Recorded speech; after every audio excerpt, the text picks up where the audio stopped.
ਨਮਸਕਾਰ, ਤੁਸੀਂ ਦੇਖ ਰਹੇ ਹੋ ਦੈਨਿਕ ਸਵੇਰਾ ਟੀਵੀ ਤੇ ਮੈਂ ਹਾਂ ਵਿਨੇ ਰਾਣਾ।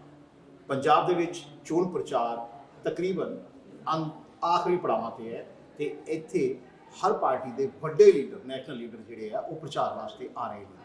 ਇਸੇ ਤਰ੍ਹਾਂ ਪ੍ਰਧਾਨ ਮੰਤਰੀ ਦਾ ਅੱਜ ਦੂਜਾ ਗੇੜਾ ਸੀ, ਉਹਨਾਂ ਦੇ ਨਾਲ ਹੋਰ ਲੀਡਰਸ਼ਿਪ ਵੀ ਆਈ ਹੋਈ ਹੈ ਤੇ ਉਹਨਾਂ ਦੇ ਨਾਲ ਹੀ ਇਸ ਵਿਜ਼ਿਟ ਤੇ ਆਏ ਨੇ ਗੁਰੂ ਪ੍ਰਕਾਸ਼ ਪਾਸਵਾਨ ਜੀ, ਜੋ ਨੈਸ਼ਨਲ ਸਪੋਕਸਪਰਸਨ ਨੇ ਪਾਰਟੀ ਦੇ ਔਰ ਲੰਬੇ ਸਮੇਂ ਤੋਂ ਤਕਰੀਬਨ 2 ਸਾਲ ਤੋਂ ਪਾਰਟੀ ਨਾਲ ਜੁੜੇ ਹੋਏ ਨੇ ਔਰ ਪਟਨਾ ਯੂਨੀਵਰਸਿਟੀ ਦੇ ਵਿੱਚ ਪੜ੍ਹਾਉਂਦੇ ਵੀ ਨੇ। ਇਹਨਾਂ ਤੋਂ ਪੁੱਛਾਂਗੇ ਕਿ ਇਹ ਪੰਜਾਬ ਦੇ ਵਿੱਚ बीजेपी ਨੂੰ कितने खड़ा देखते हैं। आप बताएं कि पंजाब में भाजपा को आप कहाँ खड़ा देखते हो। सबसे पहले तो आपको और आपके दर्शकों को बहुत बहुत आभार और धन्यवाद। आपके जितने भी दर्शक हैं मैं सबको सत श्री अकाल बताना चाहूँगा। और मैं पटना से आया हूँ और पटना जैसा हम जानते हैं कि एक पवित्र पावन भूमि है और सिखों के 10वें गुरु गुरु गोविंद सिंह जी की जन्मस्थली है। तो हम लोगों के लिए पटना पंजाब एक भ्रातृत्व का संबंध, एक मैत्री का संबंध आज का नहीं है, वर्षों का है। इसीलिए संस्कृति हो, सभ्यता हो, हमारी एक जो स्वाभाविक संबंध है वो बहुत अच्छे रहे हैं। और जिस प्रकार आपने कहा कि निश्चित रूप से पंजाब एक बहुत ही क्रूशियल स्टेट है, एक बहुत ही महत्वपूर्ण स्टेट है। और पिछले 7 वर्षों में हमने देखा है कि किस प्रकार पंजाब को लेकर के, वो चाहे करतारपुर साहिब कॉरिडोर का मामला हो, अभी हम लोगों ने देखा कि वीर बाल दिवस भी घोषित करना इतने दिनों से चल रहा था कि भाई ये घोषित करना चाहिए, अपने शहीदों को श्रद्धांजलि अर्पित करनी चाहिए, नमन अर्पित करनी चाहिए, लेकिन लोग राजनीति की वजह से इसको नहीं कर पा रहे थे। और आज भी हमने देखा कितना दुखद और दुर्भाग्यपूर्ण है कि आज ही सुबह एक वीडियो भी वायरल हुआ है और इसको पटना से जोड़ करके मैं देख रहा हूँ कि जो हमारे कांग्रेस के माननीय मुख्यमंत्री हैं पंजाब के, वो प्रियंका गांधी जी के सामने, उनके समक्ष यूपी और बिहार के लोगों के लिए जिस प्रकार की भाषा का उपयोग किया गया है, हम उसकी निंदा करते हैं।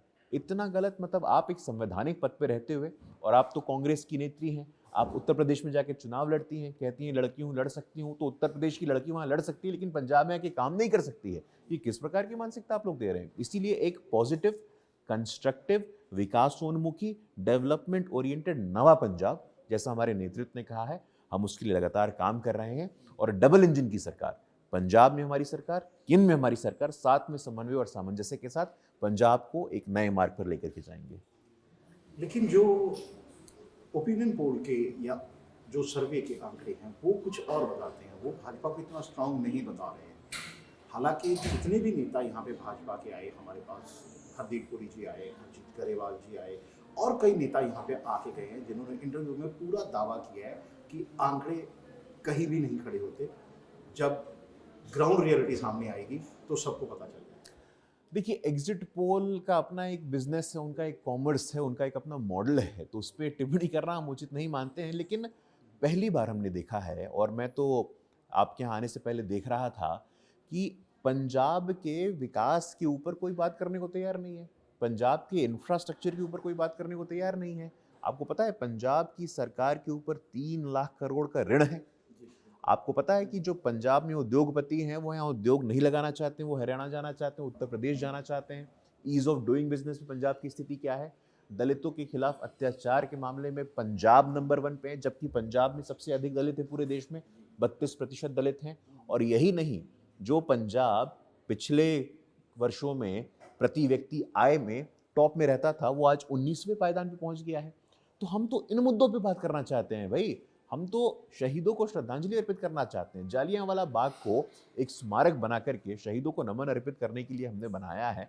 और जैसे मैंने आपको उदाहरण दिया करतारपुर साहिब कॉरिडोर का, मैंने आपको उदाहरण दिया वीर बाल दिवस का, तो इन सब के जरिए वो हमारे सभ्यता से हो, संस्कृति से हो और विकास से हो, हम एक सकारात्मक पॉजिटिव डायलॉग करना चाहते हैं। और पंजाब की जनता, पंजाब के लोग इस चीज़ को देख रहे हैं।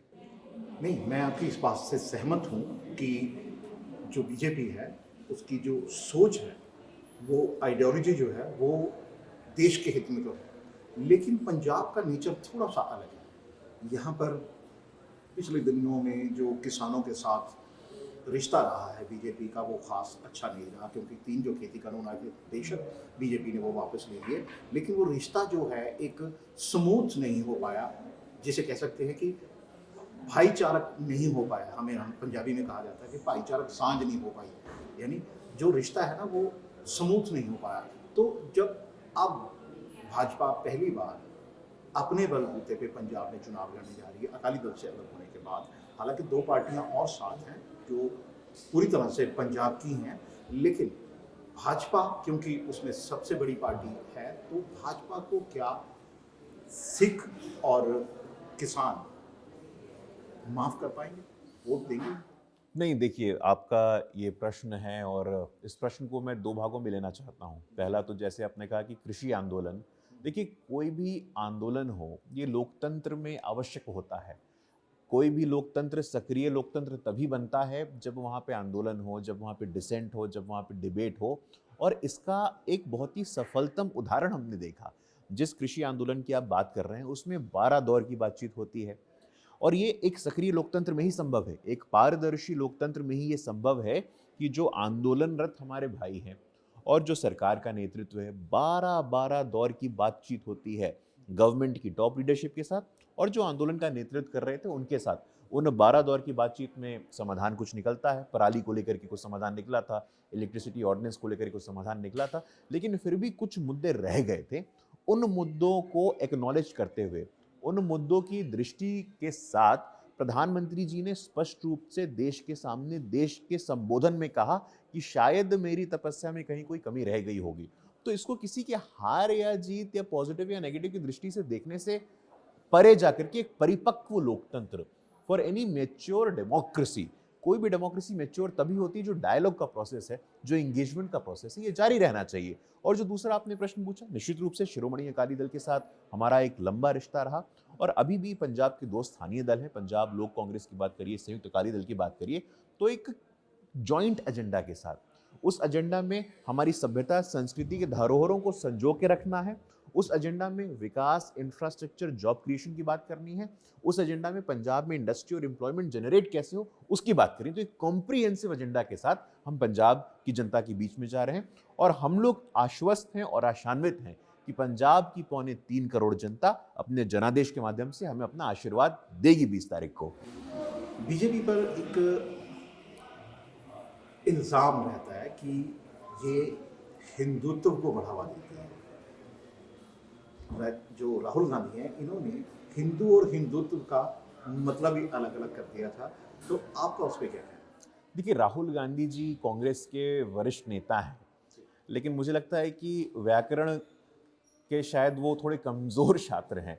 हिंदू, हिंदुत्व, हिंदूनेस, इसमें बहुत अंतर नहीं होता है, लेकिन एक पैटर्न देखिए आप, एक पैटर्न के तहत कांग्रेस के लोग और राहुल गांधी ऑपरेट करते हैं। ये वही कांग्रेस पार्टी है जहाँ पे आप देखिए तो जिस महात्मा गांधी ने क्या कहा था कि इस देश में राम राज्य होना चाहिए, और इसी कांग्रेस पार्टी के लोग 2007 में सुप्रीम कोर्ट में हलफनामा दाखिल करते हैं और कहते हैं कि राम तो काल्पनिक है। अब ये वही कांग्रेस की संस्कृति है। अब ये देखो आप कि आपने कहा हिंदुत्व, हिंदुत्व का अर्थ क्या है, और ये कोई भी व्यक्ति बता देगा, सर्वे भवन्तु सुखिनः सर्वे सन्तु निरामया, एक सरल सी परिभाषा है कि सब सुखी रहें, सब निरोगी रहें। अब इस पे जानबूझ करके पॉलिटिकल मोबिलाइजेशन करना, ये देश के 80-85 करोड़ हिंदुओं के स्वाभिमान के साथ अपमान है, समझौता है। और इसलिए राहुल गांधी जी, और आपको ये भी समझने की आवश्यकता है कि जब भी कोई चुनाव आता है तो पॉलिटिकल पर्यटक बन जाते हैं, ये मंदिर ही मंदिर घूमने लगते हैं। मतलब आपने देश को लंबे समय तक 56-57 वर्षों तक आपने देश पे शासन किया है और देश के लोगों को आप मूर्ख समझते हैं क्या? आज देश की जनता जागृत हो चुकी है। आप लोगों को सिंबोलिज्म के नाम पे, दिखावे के नाम पे उनका मन नहीं जीत सकते। आपको काम करना होगा। चुनाव आएगा जनेऊ पहन लेंगे, चुनाव आएगा टोपी लगा लेंगे। अरे कुछ तो ईमान धर्म होना चाहिए ना राजनीति में। आपने तुष्टीकरण की राजनीति को स्थापित किया, भ्रष्टाचार की राजनीति को स्थापित किया। 2014 के बाद हमने युगांतकारी परिवर्तन देखा है, जहां जो काम की बात करेगा, जो परफॉर्मेंस की बात करेगा, प्रोग्रेस की बात करेगा और अपने रिपोर्ट कार्ड के साथ पेश करेगा। आपने गौर किया होगा कि आजकल एंटी इनकम्बेंसी नहीं, प्रो इनकम्बेंसी का भी जमाना है। उत्तर प्रदेश में बात करिए आप, केंद्र में बात करिए आप, 2014 के आम चुनाव हो, 2017 के उत्तर प्रदेश के चुनाव हो, 2019 के आम चुनाव हो, हमें देश की जनता भरपूर आशीर्वाद दे रही है। और राहुल गांधी जी इसी मॉडल में रहें, अपना इसी बाइनरी में रहें, धर्म के नाम पे, जाति के नाम पे, समुदाय के नाम पे आप लोगों को बांटते रहें और खंडित करते रहें। हम तो देश की एकता और देश के विकास के लिए काम करते रहेंगे। देखिए, पंजाब में रवायती पार्टियां ही राज करती आई हैं। यहाँ पे आके कांग्रेस भी रवायती हो जाती है, बेशक नेशनल पार्टी है, यहाँ पे आके, और कांग्रेस पर 84 का जो कलंक है, इसके बावजूद कांग्रेस 84 के बाद पंजाब में 3 बार सत्ता ले आती है, राज करती है। भाजपा जबकि इस तरह की कोई राजनीति नहीं करती, एक हिंदुइज्म की या हिंदुओं की बात करती है, इसके बावजूद भाजपा कभी यहाँ पर मजबूत नहीं हो पाई। नहीं, देखिए ऐसा है कि बंगाल में भी हम मजबूत नहीं थे। बंगाल में हमारे 2 विधायक आते थे, आज की डेट में 80 विधायक हैं और ये 5 वर्ष का ही एक कालांश है। तो कभी भी राजनीति में 40 वर्ष पहले जाइए, हमारे 2 सांसद हुआ करते थे, हमारा उपहास भी उड़ाया गया था और आज हम 300 से ऊपर सांसद लेकर के आते हैं। तो राजनीति में कभी भी चीज़ें स्थायी नहीं होती हैं। राजनीति का नाम ही है कि परिवर्तन होता रहना। और पंजाब की जहाँ तक बात है, और अच्छा है आपने 1984 का जिक्र किया। हम बताना चाहते हैं आपको, और आप तो वरिष्ठ पत्रकार, आपको पता होगा कि 84 में जो लोग आरोपित थे उनके ऊपर सज़ा हुई थी क्या? उनके लिए दोबारा कमीशन बनाना, और जो लोग उसमें इन्वॉल्व थे, जिनके ऊपर एलिगेशंस थे, बाकायदा पूरे जुडिशियल प्रोसेस को फॉलो करते हुए उनको जेल भेजा गया। कहिए मैं गलत बोल रहा हूँ तो। इसीलिए, और आप बताइए, मतलब 84 के समय, मतलब एक राजीव गांधी जी का जो बयान है, मतलब मुझे बहुत, मेरा दिल दहला देता है कि जिसमें तथाकथित जो दंगे हुए थे उसमें 8000 से अधिक लोगों की जानें गई थी। और उसके बाद आप एक कांग्रेस के नेता होने के नाते ये कहते हैं कि कोई बड़ा पेड़ गिरता है तो धरती हिलती है। इस प्रकार की असंवेदनशील बात, और उसके फलस्वरूप क्या होता है। और जो लोग उसमें इन्वॉल्व थे, जगदीश टाइटलर हो, सज्जन कुमार हो, आपने उनको अवार्ड किया है, आपने उनको केंद्रीय मंत्री बनाया है, किस हद तक ये बात वाजिब है? तो आप लोगों को बहुत दिनों तक मूर्ख नहीं बना सकते हैं। ये नया भारत है, ये नई भारत की जनता है, ये जागरूक है, ये जागृत है। और जैसा कि मोदी जी कहते हैं कि न्यू इंडिया है, न्यू इंडिया अब न्यू आइडियाज से चलेगा, पुराने आइडियाज से नहीं चलेगा। आखिरी सवाल आपसे, आप यहाँ बताइए कि पंजाब में आपका मुकाबला किस पार्टी से है और आप कितनी सीटों का दावा करते हैं कि हम लोग इतनी सीटें कम से कम बनाएंगे, या आप किंग मेकर की भूमिका में कराएंगे? देखिए, आप वरिष्ठ पत्रकार हैं और इस प्रकार से, मतलब जैसे मैंने कहा कि मतलब हम लोगों के लिए ना Rana ji, politics is not about arithmetic, politics is about chemistry. मतलब बहुत सारी ऐसी पार्टियां हैं कि मतलब वो पॉलिटिक्स है, उनके लिए नंबर गेम है, लेकिन हम लोगों के लिए केमिस्ट्री हमारे बीच में है कि नहीं है, हमारे पार्टी के बीच में और लोगों के बीच में, तो हमें लोगों का आशीर्वाद मिलेगा। अब वो चाहे हमने जैसे उत्तर प्रदेश का जिक्र किया, हमने बंगाल का जिक्र किया, ये सब भविष्य के गर्भ में है, ये सब फ्यूचर के गर्भ में है। 10 मार्च को सब दूध का दूध पानी का पानी हो जाएगा। मुकाबला हम सबसे ही कर रहे हैं। हमारा एक गठबंधन है जिसमें 3 राजनीतिक पार्टियां हैं, हम लोग 60 से ऊपर सीटों पे चुनाव लड़ रहे हैं, और हर सीटों पे, और आपको पता होगा कि हम लोगों के लिए, हमारी पार्टी के लिए, मुखिया का चुनाव हो, पंचायत का चुनाव हो, जिला परिषद का चुनाव हो, विधायक का चुनाव हो, सांसद का चुनाव हो, राष्ट्रपति का चुनाव हो, हर चुनावों को हम भारतीय जनता पार्टी के लोग इतने ही सीरियसली लेते हैं और उतनी ही कर्मठता के साथ, पूरी जान के साथ लड़ते हैं। इसीलिए विपक्ष के लोग अगर देख रहे होंगे तो कहता हूं भाई आप सावधान हो जाइए, क्योंकि पंजाब के लोगों के विवेक पर हमें पूरा भरोसा है। 10 मार्च को जो भी नतीजे आएंगे, हम सहर्ष विनम्रता पूर्वक उसको स्वीकार करेंगे। जी शुक्रिया जी, बहुत बहुत धन्यवाद आपका। आपने हमारे यहाँ दैनिक सवेरा में आकर अपनी पार्टी के बारे में बड़ी क्लियर सी कुछ बातें कही हैं जो लोग सुनना चाहते थे। उन्होंने इन बातों को सुना और उसे समझा भी होगा। आपका बहुत बहुत स्वागत है। थैंक यू, धन्यवाद।